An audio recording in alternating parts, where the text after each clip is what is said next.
Bueno, hola a todos, soy Andrés Chinchilla Y yo soy Sergio Montúfar.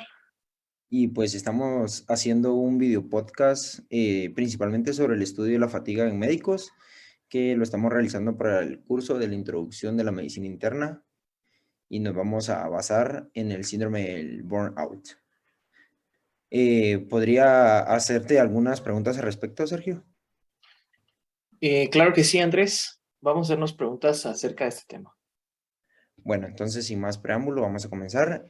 Para aterrizar un poco sobre qué es la fatiga en médicos, te quiero contar sobre qué es la definición, ¿verdad? Entonces es la falta de energía que se describe que los médicos o el personal de salud o las personas que lo padecen lo describen como sentirse cansado, agotado y con también se sienten apáticos, o sea, sin ganas de hacer la actividad. Esto sucede mucho en el área hospitalaria, ya que por el arduo trabajo que presentan los trabajadores de salud en este lugar, ¿verdad? Siguiente.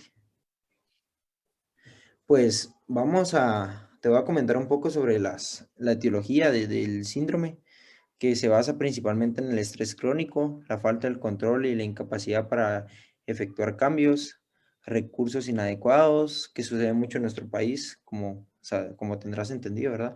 Y el sobrecargo de trabajo y el daño moral que puede llegar a ocasionar estar en este círculo de trabajo.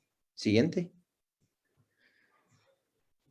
Bueno, y los factores de riesgo, sabemos que el sexo femenino es uno de los más predisponentes a padecer el síndrome del burnout, tener mayor de 55 años de edad, tener eh, hijos mayores de 21 años de edad y tener un cónyuge o pareja que no sea médico, ya que no comprende como nuestra situación o en qué podemos llegar a pasar en el área hospitalaria, ¿verdad? Bueno, ahora, pues para...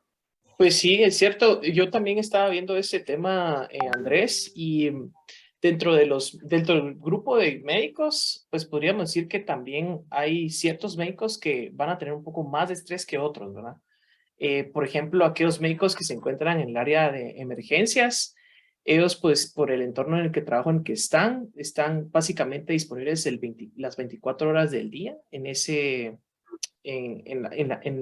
la unidad de emergencias, ¿verdad? Y es por esas razones que probablemente estos médicos se enfrenten más tasas altas de litigios Ujú, con pacientes enfermos que otros médicos.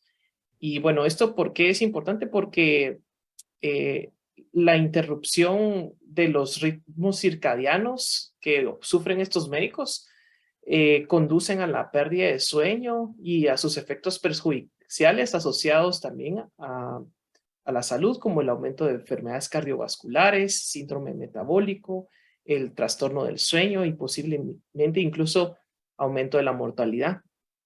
Los efectos del trabajo oportunos también dice que un estudio que 84% de los residentes de medicina de emergencias sintieron la necesidad de una intervención por su falta de sueño y el agotamiento autopercibido, y estos se vuelven más pronunciados con la edad.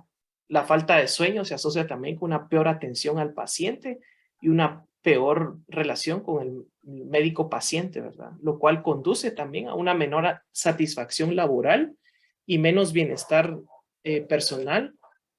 Y es por eso también que existen también demandas de los pacientes, ¿verdad, Andrés? Eso es un comentario para agregar, ¿verdad? De que ser un médico de urgencias también es un factor de riesgo importante, ¿verdad? Ah, muy bien, Sergio. Ahora que me comentas esto, quisiera que ya veo que sabes un poco sobre el tema, si me puedes mencionar un poco las manifestaciones clínicas. Claro que sí. Dentro de las manifestaciones clínicas más importantes, pues está el agotamiento emocional. Y este emocional básicamente es una sensación de sentirse agotado emocionalmente o incapaz de tener emociones adicionales. Además de eso, también está la despersonalización.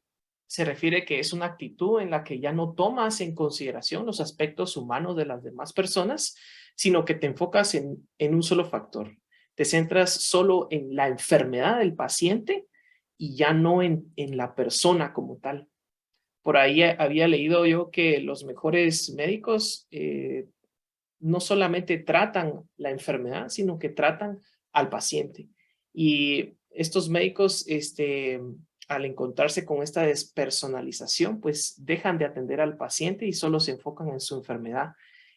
Eh, Esta es como una estrategia bajo el de afrontamiento del estrés crónico que padecen y este síndrome de burnout pues conlleva la despersonalización que excede los límites saludables y daña la relación del médico-paciente. Y por último, y no menos importante, también está el bajo sentido de realización personal que van a sufrir estos médicos por la fatiga que tienen. Estos síntomas ocasionalmente inician rápido y duran poco. La disminución pues podría tener una cefalea, perdón, aumento del dolor de cabeza, irritabilidad, ansiedad, pérdida de la concentración y lentitud en el pensamiento. Y pues yo también tengo una pregunta, Andrés. ¿Cómo crees tú que podríamos reconocer estos síntomas?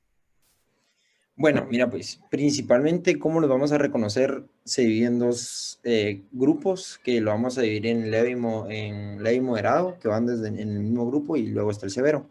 El leve y moderado es una negatividad personal. Esto, que como ya lo había mencionado mucho, es como quejarse mucho y así como ser antipático a la situación. También está la dificultad para concentrarse, toma más tiempo en hacer tareas, por ejemplo, repiensa mucho o no se concentra, entonces no tiene tanta habilidad, incapacidad para pensar en el trabajo, va de la mano, provoca dolores de cabeza por la tensión, por el estrés, cambios en el apetito, agotamiento, fatiga y dificultad para dormir, que es una de las principales causas, ¿verdad? Y en el lado de la severidad podemos encontrar que están los que se pueden automedicar o pueden, como por la misma ansiedad, pueden empezar a, usar cigarrillos de manera excesiva, alcohol, drogas. El agotamiento de los médicos se asocia mucho, principalmente de un 25% en el trastorno por el consumo de alcohol, que sabes que hay muchos médicos que abusan mucho de estas sustancias, ¿verdad? También tienen deseo de dejar la profesión médica o la residencia por tanto estrés, agotamiento y la falta de sueño. La depresión y pensamientos suicidas puede llegar a pasar por la mente de ellos mismos, ¿verdad? Y que es causada por el agotamiento, y es una de las causas grandes de riesgo a suicidio, o una de las profesiones que puede causar esto, ¿verdad? Ahora, quisiera saber cuáles son las consecuencias de sufrir fatiga en los médicos. No sé si sabría dar respuesta. Claro que sí. Fíjate que esta fatiga que tienen los médicos va a aumentar las tasas de errores médicos. Entonces, van a haber más errores a mayor fatiga y también va a haber una mayor rotación de los médicos dentro de los mismos hospitales o centros de salud. Los médicos tienden a abandonar la profesión médica y lo que también conduce a una disminución al acceso a la atención médica. Entonces es como un ciclo vicioso porque a menor cantidad de médicos disponibles para la población, los pocos médicos que hay o quedan dentro del sistema, pues van a tener una carga laboral más alta. Y para finalizar, pues vamos a hablar un poco de las prevenciones que se pueden utilizar, de la prevención acerca de la fatiga. Y una de esas es que el médico, ¿verdad?, tenga una atención plena, que pueda concentrarse en las cosas que disfruta de su trabajo y las cosas que está bajo su control. A veces el sistema está corrompido y no lo podemos modificar. Si bien es cierto, es un factor muy importante, sin embargo, no podemos cambiar la situación de nuestro país por nosotros mismos, por nosotros solos, de la noche a la mañana. Entonces, queda nada más enfocarnos en lo que sí podemos hacer. ¿Verdad? Por ejemplo, disfrutar nuestros momentos de la atención clínica, porque creo yo que la mayoría lo que nos gusta es la clínica. Eh, También podemos tener una capacitación en el manejo del estrés. Esto comprende que aprendamos a reconocer qué factores desencadenan y formulan una respuesta, ¿verdad? De estrés o de tensión en el trabajo. Podríamos también hablar de establecer límites, aprender a reconocer los factores desencadenantes también, mejorar la comunicación, así como el entrenamiento de habilidades comunicativas, discutir problemas antes de que se conviertan en una bola de nieve, ¿verdad? Que muchas veces ocurre eso en el ámbito médico o en los grandes grupos de trabajo, ¿verdad? A veces se tiran la bola y realmente lo que hacen es solo aumentar el problema cuando no se hablan las cosas de frente. Y es probable que se vaya a necesitar también un cambio sistémico, pero el cambio sistémico va a empezar con uno mismo, ¿verdad? También podemos preguntar a otros cómo han enfrentado situaciones o problemas muy similares, ¿verdad? El día de hoy, por ejemplo, estábamos hablando con algunos compañeros que ya van a entrar el 1 de julio al hospital. Problemas como, por ejemplo, no hay parqueo, no hay dónde guardar mis cosas, no hay un locker. Preguntarle a otros qué hicieron, ¿verdad? Los que están un año arriba. En fin, a otros médicos también se les puede hacer consultas de problemas similares. También promover un sentido de comunidad y de conexión, ¿verdad? No estamos solos, todos los médicos debemos apoyarnos y debemos de considerar unirnos en un grupo de apoyo entre pares. Y por supuesto, el descanso también alivia prontamente lo que es la fatiga. Básicamente eso sería. Y gracias, Andrés.